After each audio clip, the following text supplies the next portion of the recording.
Welcome to Ecstatic Yoga, Ethics, going over the Yamas, Patanjali's 8 limbs of yoga, the first limb. So glad that you are here. The ethics of yoga and the Yamas of Patanjali's Raja Yoga came long before the postures. Actually, the postures were added thousands of years later as a means of assisting the yogi to develop ethical and mind-quieting practices of yoga and spiritual awakening. The yamas are the first of the first limb of Patanjali's 8 limbs of yoga. They provide a guide to healthy, ethical, and inspired living. They offer the opportunity to help you eliminate negative energy, behaviors, and habits, and lead you into a joyful life immersed with deep peace. The 5 yamas are 1. Ahimsa, non-harming. 2. Satya, truthfulness. 3. Asteya, non-stealing. 4. Brahmacharya, moderating the senses. And 5. Aparigraha, non-possessiveness. Let's begin with 1. 1. Ahimsa, non-harming. This yama is an ethical standard for all yogis that includes not harming or creating violence physically, mentally, or emotionally towards all beings, including the tiniest beings like animals and insects. This is the most important yama and applied above all others. Therefore, we practice not intentionally harming even the ants on the sidewalk, the flies that get into our home, our family members, yoga students, and staff we associate with. Verbal kindness includes not speaking harmful or hurtful words to our family members, loved ones, friends, strangers, and enemies. Violence can be verbal or nonverbal, even eye glaring or sending negative energy towards someone with our negative or violent thoughts.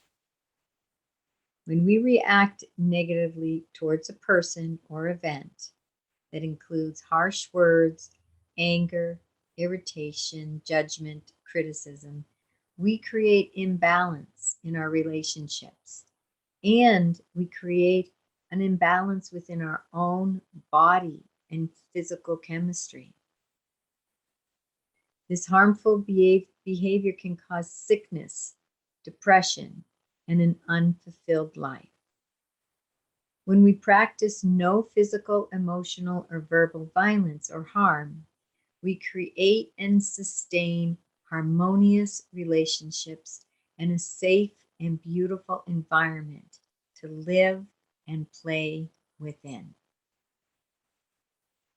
As a yogi, we practice the observance ahimsa on and off the mat, allowing both our yoga practice and life to include more kindness, loving compassion, and respect for all living beings and all life.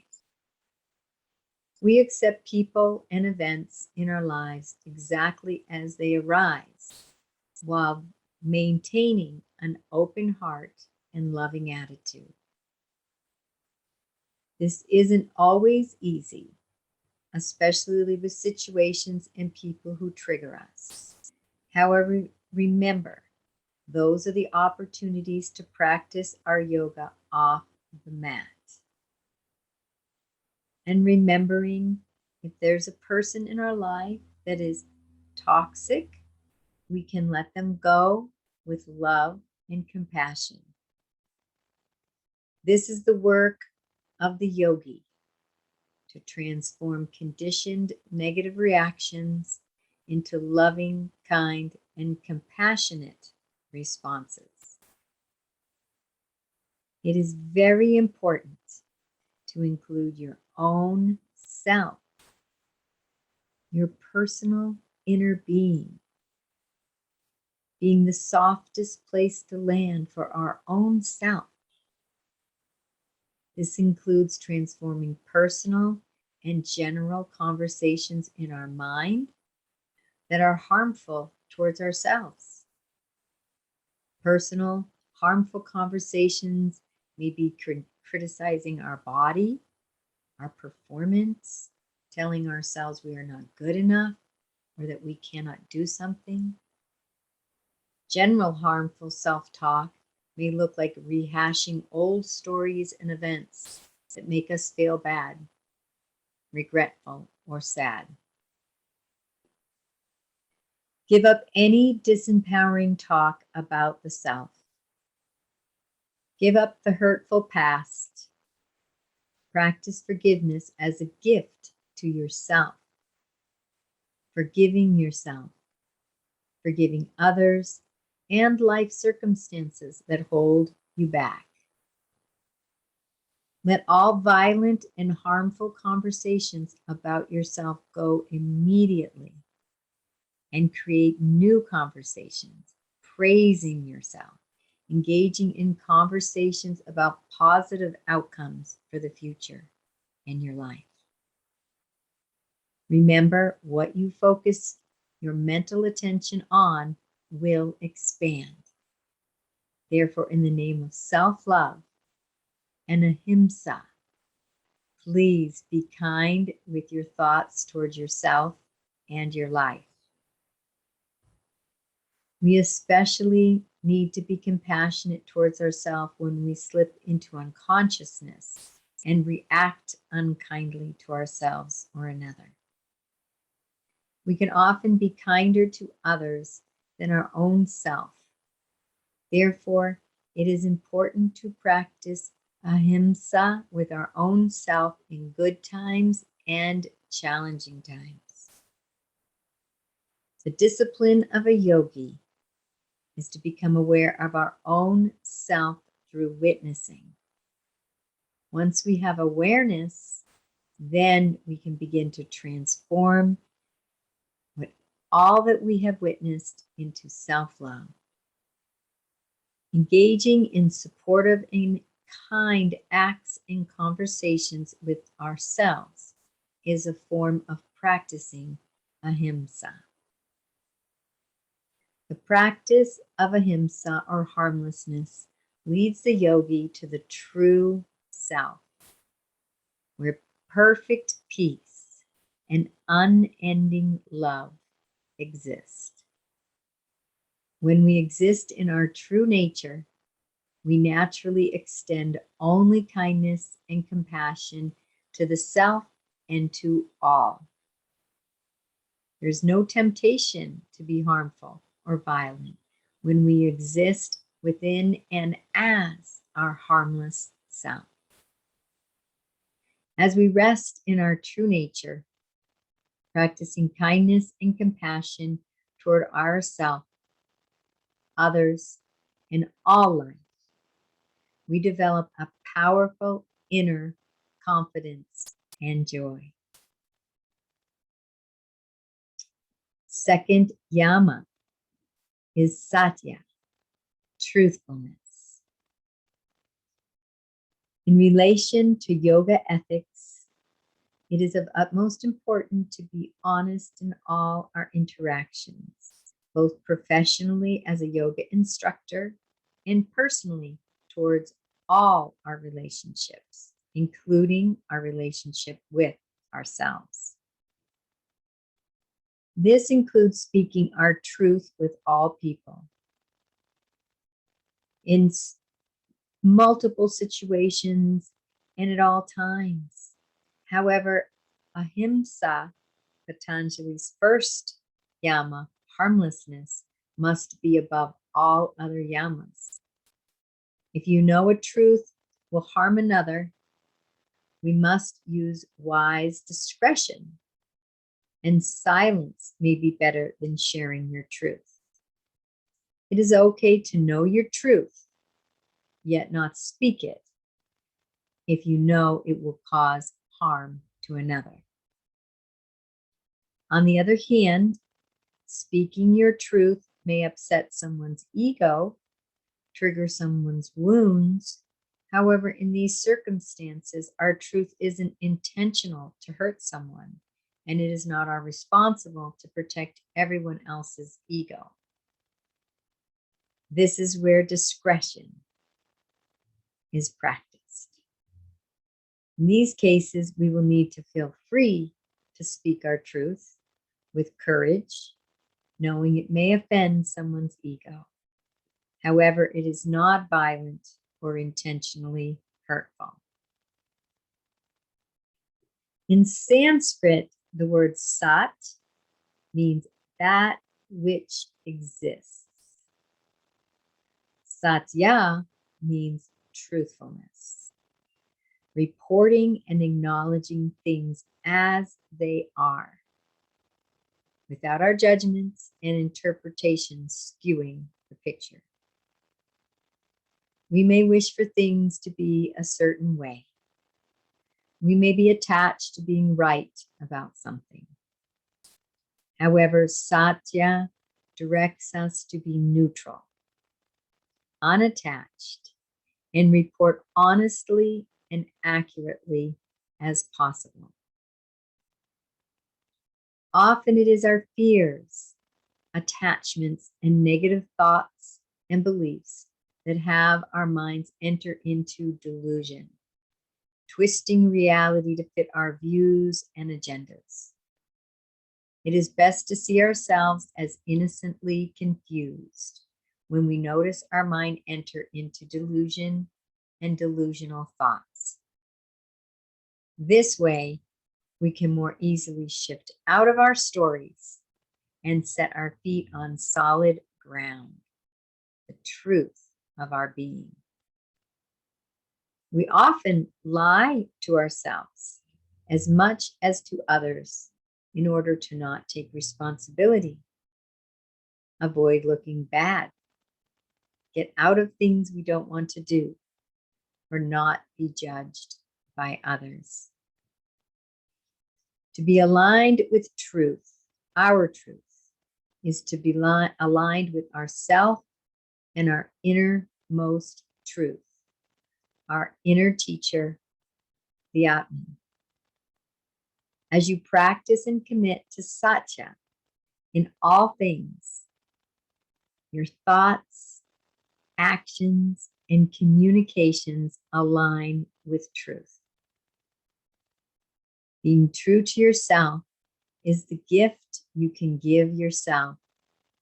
Then you are free to be in alignment with your innermost self, your true nature, your Atman, the God of your understanding.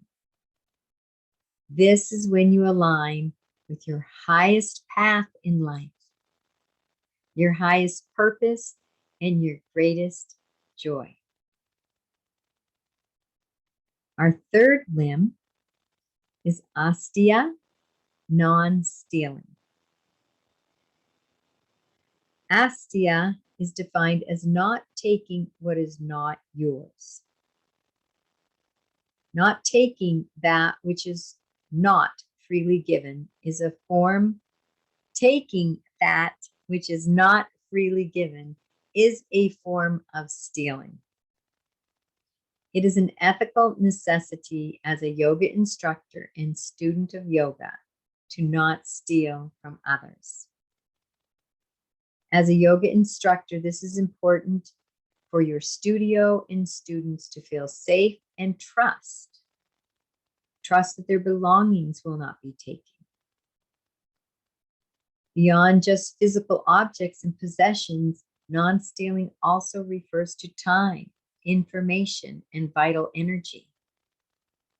As a yoga instructor, to begin and end your classes on time is a way to respect students' time.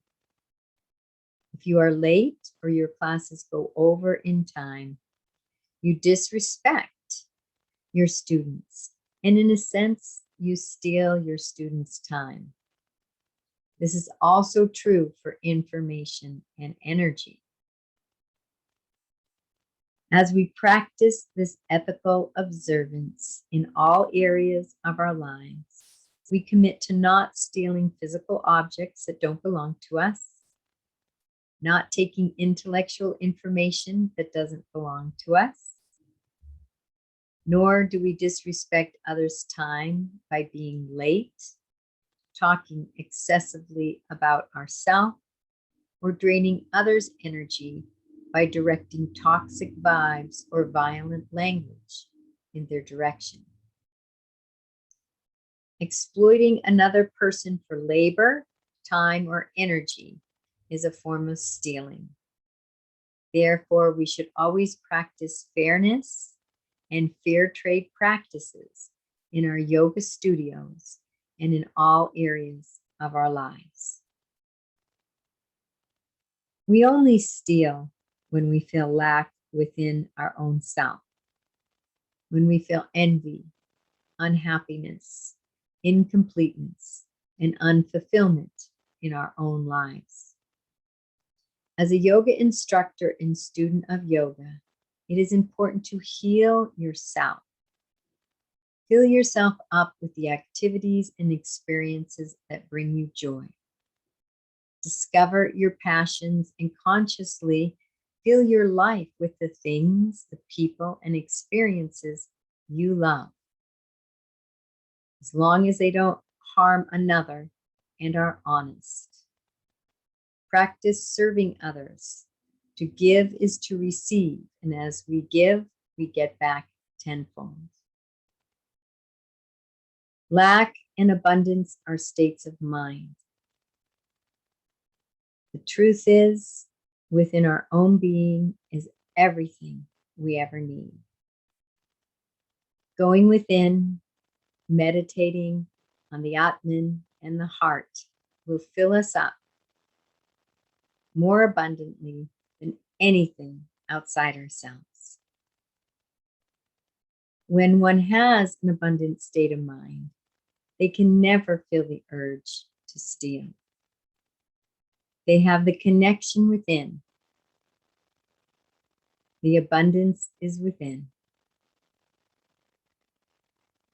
Through giving selflessly and filling our life with an abundance of good and connecting with the infinite source of our inner being, we can attain a strong abundance state of mind. With an abundant state of mind, we can use our manifesting power to create anything we need or want. Outer wealth manifests naturally when we have an inner wealth consciousness. When we practice generosity and develop an abundance consciousness, a deep connection to the inner self, never taking that which is not freely giving, Patanjali tells us, when Asteya is firmly established in a yogi, all jewels will become present to him, her. Our fourth yama is Brahmacharya, moderating the senses. The literal translation of Brahmacharya is walking in God consciousness. The ultimate goal of this observance and the yogic path itself. We observe this yama by practicing moderation in all things. To have control over our physical, mental, and emotional impulses. To not indulge in excessive or addictive behaviors or thinking habits. We need to step into our most empowered self and use our commitment and our will to break the bonds of excessive, impulsive, and indulgent behavior. Practicing moderation in all things is a powerful tool to overcome the pull of excess. Controlling our excess impulses takes inner strength and persistence. And as we practice and overcome our impulses, we gain more and more inner strength. We also gain increased energy and vitality because we are conserving our energy rather than being drained of energy. As we practice the middle way, we become wiser and healthier of body, mind, and spirit. This observance invites us to create balance in our lives, and the simplest path to Brahmacharya is practicing moderation and balance in all things. When we practice moderation, we conserve our energy, and therefore we have the energy for our yogic path and our personal awakening. Moderating the senses includes all the sensual intake we process each day. From the media we are watching, the books we read, to the people and experiences we relate to. This observance invites you to consciously and mindfully choose healthy input, healthy behaviors and experiences, as well as people to occupy your time and energy. Watching inspiring media, surrounding yourself with uplifting and positive people, practicing healthy and life-giving habits. When we are no longer dwelling on negative cravings and addictions and filling our consciousness with positive input, our mind is free to focus on higher, more spiritual attainment. In regards to sex, this observance doesn't say we cannot have sex, that we must in all circumstances live like a monk and never have sex. However, this is a choice some students make that works for them. This observance asks us to contemplate self-discipline, moderation, and balance in all things and behaviors. Everyone is different, and circumstances are unique with every individual. Therefore, what is moderate and healthy for one may not be so for another. Examples may be to respect your body as a sacred and only be intimate with someone you have dated and gotten to know over the course of several months and have developed a love and trust for. Some people choose to wait till they are formally married to make love. It may look like being faithful to the partner you are with. It may look like a single individual having multiple partners where they all have mutual consent and develop mutual trust. What is important is to be honest with yourself about moderation and balance in all things. Only you know when you have stretched your boundaries in any area farther than what is healthy for you. Only you know when a behavior has become an addiction, when you have treaded into the realm of indulgence, toxic thinking, unconscious impulses, and unhealthy behaviors. Brahmacharya invites us to go within, to turn the mind inward rather than being distracted and obsessed with the outer world and the senses. When we are distracted by fulfilling the senses in excess, we become focused and dependent on cravings, addictions, and obsessions, rather than our spiritual awakening. We are not free when our cravings control us and addictive behaviors takes over. We can free our minds by practicing Brahmacharya, being moderate in all activities and creating balance in all areas of our lives. When we free our mind from addiction and excess and are no longer dominated by the senses, inner happiness blooms naturally and abundantly. Our fourth Yama, Aparigraha, Non-Possessiveness.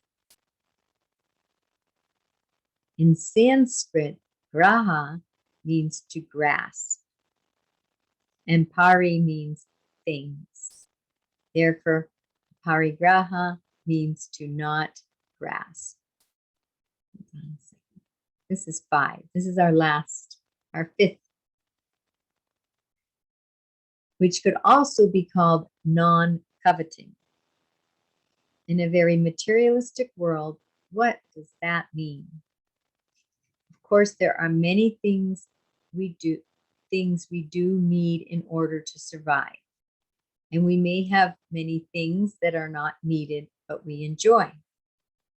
This observance isn't saying we cannot have things.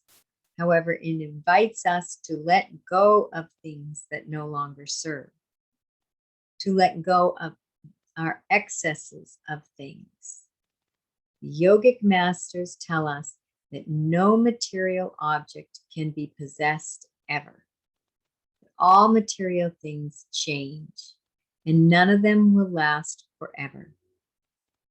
Certainly, you cannot take anything with you after you transition from the body. What is important is our relationship to things, our emotional attachment to things, our beliefs and ways of being with possessions and material objects. There is a yogic maxim that states, all things of the world are yours to use, but not to own. It serves us to look at our beliefs, attachments, and ways of being around possessions and honestly look at any disempowered, greedy, or needy ways of being.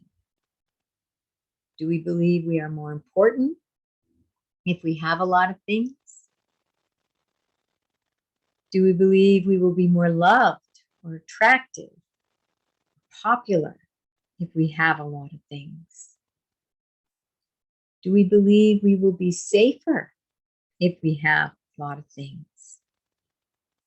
Are we simply greedy? Do we feel compelled to hoard things? Are we attached to things? The important thing to notice is that all material possessions will ultimately be lost. Yet what will never be lost is the one true and eternal possession, your Atman, or true self. Often we deny, ignore, or remove our attention from our one true possession.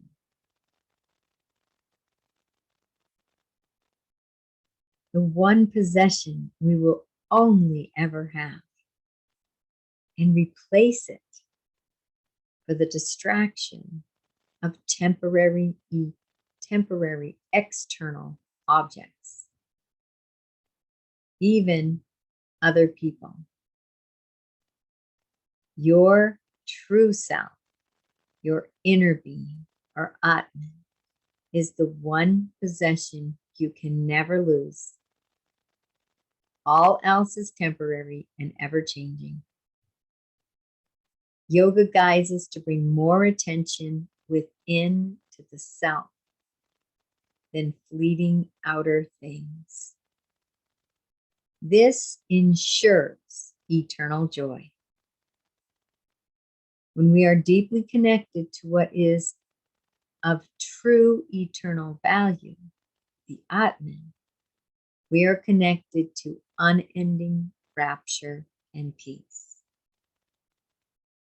When we cling to, hold on to, and become attached to the things we have, this blocks us from receiving the constant flow of abundance and goodness from the universe. The key is to create a balanced and responsible yet unattached energy toward the things we own, the things we call mine. Knowing we are custodians of the property or things we own for the time we own them. And when that changes, we let them go joyously. We can be empowered to make good choices and good use with what we have for material possessions without creating emotional attachment or dependency. We neither give our power away to our possessions nor create a false identity or expectation around our possessions.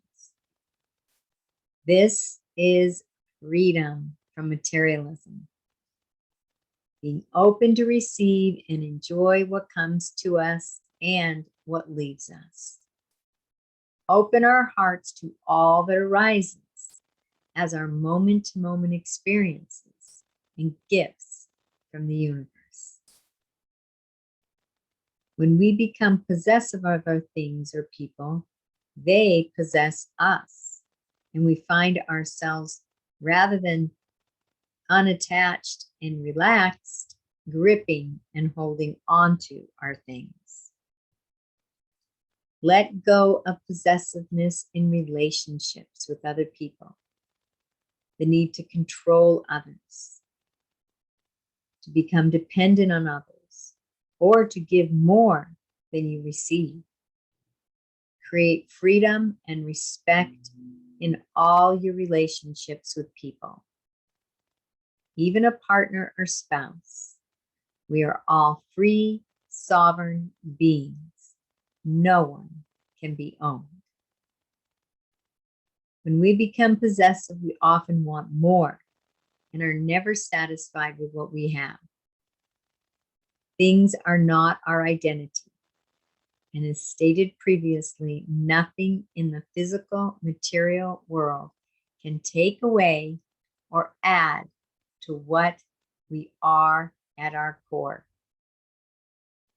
Therefore, this observance asks us to release our attachment to possessions and people and bring more awareness to what is our true source of fulfillment, peace, and happiness.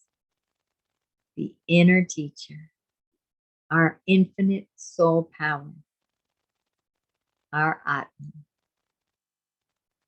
Thank you for joining me for ecstatic yoga ethics on the yamas, Patanjali's 8 limbs of yoga, the first limb. Wishing you a most beautiful and most blessed day. Namaste.